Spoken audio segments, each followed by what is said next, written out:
100 पार कर दिए थे ना। कोशिश करते हैं कि 200 पार भी कर दें।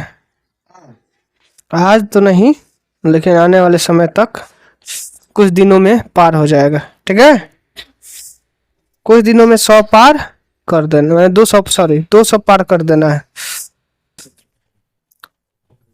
ठीक, चलिए हम लोग 101 नंबर क्वेश्चन देखते हैं। कितना नंबर है? कह रहा है 101 जो है 6 4 3 6 4 3 1 3 5 1 का बहुला ज्ञात करें। बहुला का मतलब हम बताए थे कि जो संख्या दिया है उसमें कौन कितना ज्यादा आ रहा है। तो देखो तो 3 कितना बार, 1 2 3 बार, 3 जो 3 बार है, 6 1 2 बार है, 4 1 2 बार है, 1 जो है 2 बार है, 5 1 बार है। तो सबसे अधिक कितना आया? 3, इसलिए हम लोग का 3 ही आंसर हो जाएगा। जो जितना बार अधिक आएगा वही हम लोग का बहुलक हो जाएगा। एक और चीज इसमें थोड़ा जोर देते हैं, बहुलक का फॉर्मूला जब तुमसे पूछे, इसे पढ़ा चुके हैं, तो बहुलक बराबर फॉर्मूला होता है 3 माध्यक, 3 माध्यक माइनस 2 माध्यक। ध्यान रखना, इस पे बहुत सारा क्वेश्चन आता है, वो जो बहुत ही VBI है। ठीक है, बहुलक बराबर 3 माध्यक माइनस 2 माध्यक, यह फॉर्मूला है, याद रखना। अगला है 102 नंबर की एक साथ दो पासे को उछालने पर प्राप्त संख्या का जोड़ 7 होने की प्रायिकता क्या है? ये प्रायिकता क्वेश्चन है। दो पासा है, कितना है? तो नंबर ऑफ एस निकालेंगे तो कितना आ जाएगा? एक पासा, तो कितना आ जाएगा? पासा होता है तो पासा में कितना नंबर होता है? हाँ, तो एक हो सकता है, एक में एक आए, दूसरा में एक आ जाए, दूसरा में हो सकता है कि एक आ जाए 2 आ जाए, तीसरा में हो सकता है कि एक आ जाए 3 आ जाए, हो जाएगा ना। चौथा में हो सकता है 1 4, उसके बाद क्या हो सकता है? 1 5, उसके बाद क्या हो सकता है? 1 6 आ सकता है ना। फिर हो सकता है 2 1, फिर 2 1 2 हो सकता है, डॉट डॉट आ सकता है ना। तो इस तरह देखा जाए तो कुल मिला के इसमें 6 गो होगा, 1 2 3 4 5 6। उसी तरह यहाँ 6 तक जाएंगे, 6 1 डॉट डॉट डॉट डॉट 6 6 तक। तो 6 जो 6 बार हुआ तो नंबर ऑफ एस कितना हो जाएगा? 36 बार। कितना हो जाएगा? 36 बार। कोई दिक्कत? कितना हो जाएगा? 36 बार। अब थोड़ा मेरा जगह ही स्पेस कम हो गया, कोई बात ना, यहाँ पर हम बना लेते हैं। नंबर ऑफ इवेंट, इवेंट का मतलब होता है प्रोबेबिलिटी। नंबर ऑफ इवेंट क्या पूछा है कि दो संख्या का जोड़ करने पर कितना आ जाए? 7। तो कौन संख्या को जोड़ेंगे ताकि वह 7 आ जाए, तो यह हमको बताना है। पासा समझता है ना, उसमें 1 से लेकर 6 तक लिखा होता है, और कुछ पासा और कुछ नहीं ना होता है। तो चलो, लूडो छक्का जिसे कहा जाता है। तो कह रहा है कि दो संख्या का जोड़ने पर कितना आ जाए? 7 आ जाए। तो देखो, तो हो सकता है कि एक में 1 आ जाए, दूसरा में 6 आ जाए, 7 हो जाएगा। हो सकता है कि दूसरा में 2 जोड़े और तीसरा में 5 आ जाए, तीसरा में 3 जोड़े और 4 आ जाए, चौथा में 4 जोड़े, पांचवा में 3 आ जाए, उसके बाद 3 और कितना बोलो? 4, उसके बाद 2 और 5, उसके बाद क्या हो गया? 2 5 लिख दिए, तो ये बढ़ रहा है, अब घट रहा है। ये 3 होगा ना, ये 4, तो यहाँ 5 होना चाहिए, यह 5 हो जाएगा। हो सकता है 2 आ जाए, 6 लिख सकते हैं, 1 आ जाए। इसके अलावा कुछ और हो सकता है, कुछ और होगा। तो कितना हुआ नंबर ऑफ इवेंट? 1 2 3 4 5 6। कितना है नंबर ऑफ इवेंट? तो हम लोग जानते हैं प्रोबेबिलिटी ऑफ इवेंट बराबर नंबर ऑफ इवेंट बटा नंबर ऑफ एस होता है। तो नंबर ऑफ इवेंट कितना? 6, और नंबर ऑफ एस कितना? 36। काट देंगे तो कितना जाएगा? 1 बटा 36। बोलो कोई दिक्कत? कोई दिक्कत? 2 पासा इसलिए लिया गया है। फिर कह रहा है कौन सा 103 नंबर, कौन सा भिन्न 0.50 शांत है। सबसे पहले शांत का कंडीशन होता है कि इसका जो हर होता है 2 के पावर m गुने 5 के पावर n के रूप होना चाहिए। यदि जिसमें ऐसा नहीं हो तो वह अशांत होता है, यदि होगा तो शांत होता है। कोई दिक्कत? जैसे 11/700 ये ऑप्शन के अनुसार है, तो 700 को लिख सकते हैं 7 गुने 100 है, फिर 100 को लिख सकते हैं 25 गुने 4, तो 25 दो का स्क्वायर हो जाएगा, 4 2 का स्क्वायर हो जाएगा, लेकिन 7 तो एक्स्ट्रा आ रहा है, इसलिए यह हम लोग का शांत नहीं होगा, अशांत होगा। क्या होगा? अशांत। हमसे पूछा है शांत के लिए। चलो 21, यहाँ जो है अगर कुछ कटने वाला होता है उसे हम कटा सकते हैं। 13 सते कितना होता है? 13 सते 91, तो 13 सते यानी 7 से काट सकते हैं तो 13 बार में, और 7 से काट सकते हैं यानी 13/300 हुआ। फिर 303 गुना 100 लिख सकते हैं, तो 3 एक्स्ट्रा आ गया, तो इसीलिए यह भी हम लोग का नहीं होगा, यह भी हम लोग का क्या होगा? अशांत। उसके बाद देखो इसको देख सकते हैं, यह 3 का इसी में कर दे, 3 का क्यू जो होता है 343 होता है। 7 सते 49, 49 सते 9 सते 63 होता है ना, 343 हो जाएगा। यानी ऊपर छुपा कितना? 1। देखो भूल के आने के लिए इसे दे देता है, तो क्या 2 और 5 है फैक्टर, किसी और का फैक्टर नहीं ना है, इसलिए यह ऑप्शन क्या हो जाएगा? शांत, जो ऑप्शन नंबर ए हो जाएगा, सी हो जाएगा। सॉरी, क्या हो जाएगा? सी। बोलो कोई दिक्कत? चलो अगला जो है, एक रैखिक समीकरण युग्म में x + 2y = 5 तथा 3x + 12 बराबर कितना? 10 है का हल क्या होगा? 1 हल होगा कि 2 हल होगा कि कितना होगा? यानी एक्स वाई का वैल्यू क्या हो सकता है? 1 होगा कि 2 होगा? तो कंडीशन होता है x1 के लिए, sorry a1/a2 not equal b1/b2 अगर हो तो केवल अद्वितीय होगा, मतलब केवल एक हल होगा। तो हम चेक करते इस पे लागू होता है कि नहीं। x का वैल्यू, a1 का वैल्यू 1, a2 का वैल्यू 3 बराबर इसका 2 और इसका बराबर 12। इसे काट देंगे तो कितना हो जाए? 6 ऊपर 1, तो 1/3 और 1/6 आपस में बराबर है, नॉट इक्वल, यानी इसको फॉलो कर रहा है। इसका मतलब क्या होता है कि अद्वितीय हल यानी केवल एक हल होता है, इसलिए इसका आंसर क्या हो जाएगा? 1 आंसर। अरे समझ में होता है परमीय रूप से अनेक हल, 2 हल, 3 हल, वैसे कंडीशन तीनों को होता है, इसी को कहा जाता है अद्वितीय हल। समांतर रेखा होगी, लाइन खींचा, शुरुआती क्लास में बताए थे। अगला क्वेश्चन है 105 नंबर, कितना नंबर है? 105 नंबर है कि sin x degree is equal sin a, तो a का इस a का वैल्यू क्या होगा? ध्यान रखो, यह है sin x डिग्री और ये है sin a, तो यह डिग्री है और यह रेडियन में एग्जैक्ट वैल्यू है। sin a है, डिग्री में नहीं है, तो उसी a का वैल्यू निकालना है। यहाँ डिग्री को हम रेडियन में बदल सकते हैं, तो 1 डिग्री बराबर कितना रेडियन होता है? तो π/180 रेडियन होता है, π/180 रेडियन होता है। बोलो कोई दिक्कत? क्या होता है? π/180 रेडियन होता है, 180। ध्यान रखना, 1 डिग्री बराबर π/180 क्या होता है? रेडियन होता है। तो यह 1 डिग्री, x डिग्री की जगह पे लिख सकते हैं a डिग्री, तो x की जगह पे लिख सकते हैं π/180। बोलो π/180 रेडियन में हो गया, बराबर ही लिख सकते हैं sin a, साइन से साइन कैंसिल होगा, तो a का वैल्यू कितना हो जाएगा? π/80 आंसर। बोलो कोई दिक्कत? तो एक जगह पे x डिग्री लिख देते हैं, कोई दिक्कत नहीं है, a डिग्री लिखो तो x डिग्री लिखो। अगला है 106 sin 15 degree, sorry 10 15 degree, 10 20 degree, 10 70 degree और 10 75 डिग्री।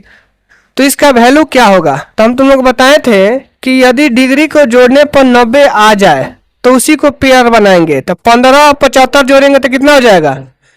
20, 70 जोड़ेंगे तो कितना हो गया? 90। तो जब पेयर पकड़ में आ गया तो किसी एक पेयर को चेंज कर देंगे, जैसे इसी को चेंज कर सकते हैं। 10 15 को लिख सकते हैं 90 डिग्री माइनस 75 डिग्री, इन दोनों में क्यों एक को चेंज कर सकते हैं, 90 डिग्री माइनस 70 डिग्री, 20 को लिख दिए, बाकी जो रह गया उसे छाप देंगे। कोई दिक्कत? यह 10 जो है किसमें टूटेगा, कट में 75 का 75। यह भी किसमें टूटेगा, कट 70। ये ऑलरेडी वहां पे है। तो यहाँ देखो कट 75 और 10 75 इंटू में है तो कितना रिजल्ट आएगा, यानी इसे लिख देते हैं 10 75 गुने कट 75 गुने फिर यहाँ 10 70 गुने कट 70। तो 10 इंटू कट रिजल्ट कितना होता है 1 और 10 इंटू कट रिजल्ट कितना होता है 1। तो 1 गुना 1 करेंगे तो आंसर 1 हो जाएगा। और शॉर्टकट हम बताए थे कि सभी 10 हो, पेयर अगर 90 डिग्री हो गया तो रिजल्ट 1, इसमें भी पेयर 90 डिग्री रिजल्ट 1, सभी गुना है तो 1 गुना 1 करेंगे तो 1 आंसर। बोलो कोई दिक्कत।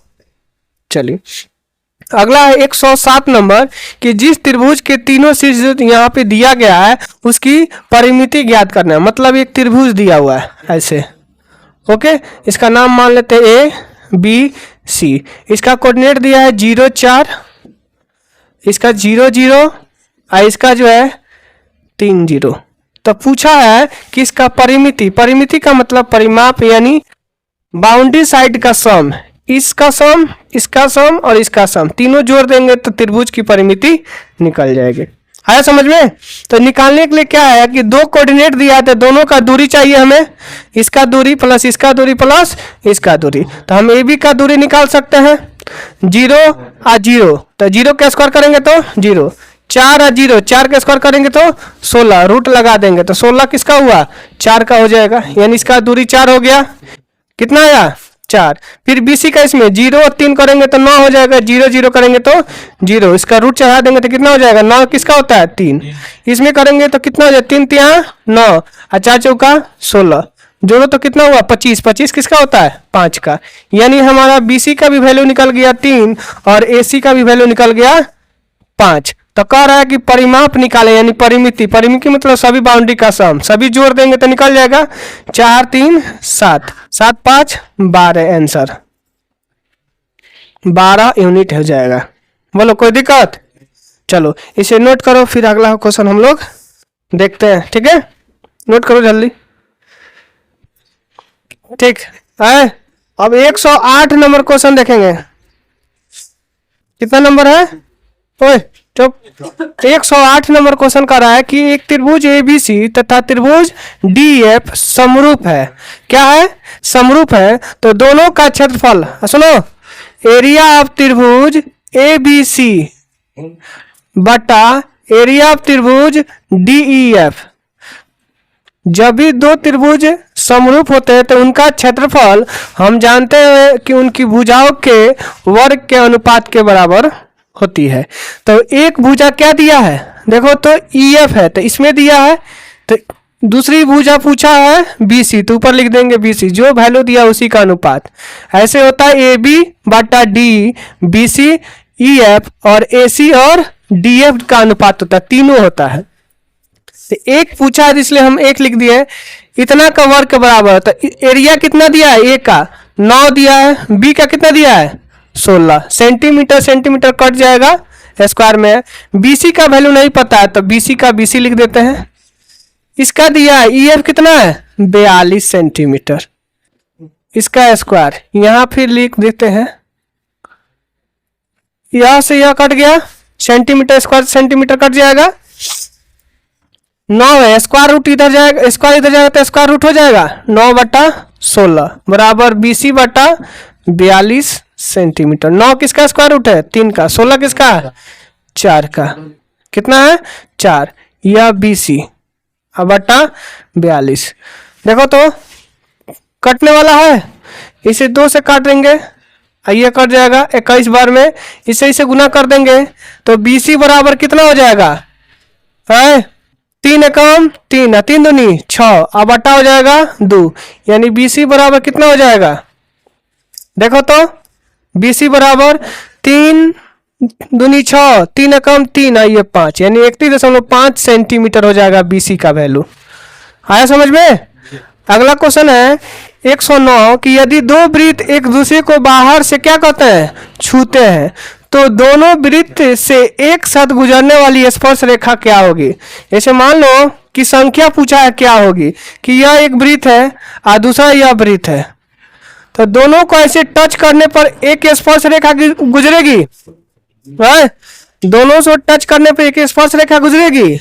एक यदि हम एक ऐसी सीधी रेखा खींच सके तो यहाँ भी स्पर्श रेखा गुजरेगी और एक यहाँ भी गुजरेगी, दोनों को टच करेगी। तो कितना रेखा खींच सकते हैं स्पर्श जो करें दोनों वृत्त को, एक यहाँ एक यहाँ एक यहाँ, कुल मिला के 3 ही स्पर्श रेखा ऐसा होगी कि 2 वृत्तों को टच करते हुए निकल जाएगी। अगला क्वेश्चन है 110 नंबर। पी क्यू आर जो एक समांतर चतुर्भुज है, चतुर्भुज पूर्णतः वृत्त से घिरा हुआ है। मतलब एक समांतर चतुर्भुज जो है पी क्यू आर एस जो एक वृत्त से घिरा हुआ है, तो कह रहा है यह एक डैश डैश नहीं है। तो यह जो चतुर्भुज जो बने, इसमें जो भी चतुर्भुज बने क्या नहीं हो सकता है, तो कभी भी यह समलंब चतुर्भुज नहीं हो सकता है। क्या नहीं हो सकता है? समलंब नहीं हो सकता है। याद रखना है, समलंब चतुर्भुज कभी भी नहीं हो सकता, क्योंकि समलंब का ऐसे सिंबल बनाएंगे, जैसे इसको टच करेंगे तो ऐसे होगा, कभी पूरा टच नहीं होगा। बाकी जो भी चतुर्भुज जितने सबको टच कर सकता है, लेकिन समलंब को नहीं कर सकता है। समझ में आ रहा है? चलो छोड़ो इसको। अब 111 नंबर, कितना नंबर? 111 कह रहा है कि बेलन और शंकु के आधार वृत्त की त्रिज्या का अनुपात 3:4 दिया है। यानी कह रहा है उधर तो जगह नहीं रही है। क्या बात है। चलो इसका आंसर यहाँ पे हम दे देते हैं, फिर मिटा देंगे, ठीक है, उसे बाद में बनाएंगे। कि बेलन तथा शंकु के आधार की जो त्रिज्या जो है R1 का वैल्यू दिया है 3, R2 का रेशियो जो दिया है 4, यानी 3/4 रेशियो दिया है, तथा उनकी ऊंचाइयों का अनुपात दिया है H1/H2 दिया है, कितना? 2/3 दिया है। तो कह रहा है कि दोनों बेलन और शंकु के जो आयतन है उसका अनुपात ज्ञात करें। तो बेलन का आयतन देखो तो क्या होता है, बेलन का आयतन पाई R स्क्वायर H होता है, और शंकु का आयतन क्या होता है, पाई, इसका R1 इसका रख देते हैं, पाई R2 स्क्वायर H2/3 होता है। तो पाई से पाई कैंसिल हो जाएगा। चलो यह 3 6 का ऊपर चला जाएगा, 3 R1 स्क्वायर H1 बटा R2 के स्क्वायर H2 हो जाएगा, हो जाएगा। चलिए देखिए R1 का वैल्यू कितना है, 3 है, R1 का है तो 3 का स्क्वायर करेंगे तो 9, ऑलरेडी 3 है। H1 का वैल्यू कितना है, 2 बटा R2 का वैल्यू कितना है, 4, 4 चौका 16, H1 का वैल्यू कितना है, 3। चलो काट छाट करो, 3 से 3 कैंसिल हो जाएगा, 2 से काटेंगे तो 8 बार में हो जाएगा, यानी कितना अनुपात हुआ, 8 9:8 आंसर हो जाएगा। दिखाई दे रहा है ना वीडियो में, देखो तो कोई दिक्कत? चलिए अगर हम लोग को अगला क्वेश्चन जो है, ये बार बार फंसी जा रहा है, 112 नंबर देखेंगे कि एक थैले में 6 काले तथा 8 उजले गेंदे हैं। तो नंबर ऑफ एस निकालेंगे, 6 + 8 मिलके हो जाएगा 14। कह रहा है उसमें से एक गेंद को रेंडमली निकाला जाता है, आकस्मिक रूप से निकाला जाता है। तो क्या निकालने की प्रायिकता पूछ रहा है, उजला। तो देखो तो उसमें उजला की संख्या कौन हो गया, 8 गो है, इसलिए प्रोबेबिलिटी ऑफ इवेंट बराबर क्या फॉर्मूला बताए हैं, नंबर ऑफ इवेंट बटा नंबर ऑफ एस होता है। तो नंबर ऑफ इवेंट कितना, 8 है, और नंबर ऑफ सिंपल स्पेस कितना, 14। काट देंगे तो कितना हो जाएगा, 4/7 आंसर। कोई दिक्कत? अगला पूछा है कि बिंदु डी किस पाद में स्थित है, यानी किस चतुर्थांश में स्थित है। तो इसका सिंबल देखो तो प्लस और माइनस है। तो प्लस माइनस कौन होता है, चतुर्थांश होता है, चतुर्थीय चतुर्थांश, यानी 4 में आता है। यानी कैसे, इसका सिंबल प्लस प्लस होता है, इसका माइनस प्लस होता है, और इसका माइनस माइनस होता है, और इसका क्या होता है, प्लस माइनस होता है। First quadrant, second quadrant, third और फोर्थ, इसलिए इसका आंसर हो जाएगा 4th क्वाड्रेंट। बोलो कोई दिक्कत? चलो इसे लिख लिया, समझ गया। चलो इसका आंसर यहाँ पे बना दे, इसे मिटा के बना देते हैं, कोई बात नहीं, इस फिगर को समझना है ना, यहाँ पे बन जाएगा इतना में, कोई दिक्कत नहीं है, मुझे कोई दिक्कत नहीं है, तुम लोग को समझ में आना चाहिए। एक संभावित त्रिभुज ABC की भुजा दिया है, यानी भुजा का वैल्यू कितना दिया है, 2a। तो इसकी ऊंचाई पूछा है, ध्यान रखना, संभावित त्रिभुज की ऊंचाई की चर्चा करेगा तो इसका फॉर्मूला है √3/2a, √3/2a फॉर्मूला होता है। इसका फॉर्मूला याद होगा तो बन जाएगा। ए का मतलब भुजा √3/2 ए का वैल्यू कितना है 2a है, तो 2 से 2 कैंसिल हो जाएगा, कितना होगा √3a हो जाएगा आंसर। आ रहा समझ में? चलो नोट करो तो इसे पूरा 114 तक। आज इतना ही रहने देते हैं, इसके बाद से फिर जो है कल बना देंगे, ठीक। कल छुट्टी है, हम लोग अगला मंडे को, प्रत्येक संडे छुट्टी है, ठीक है।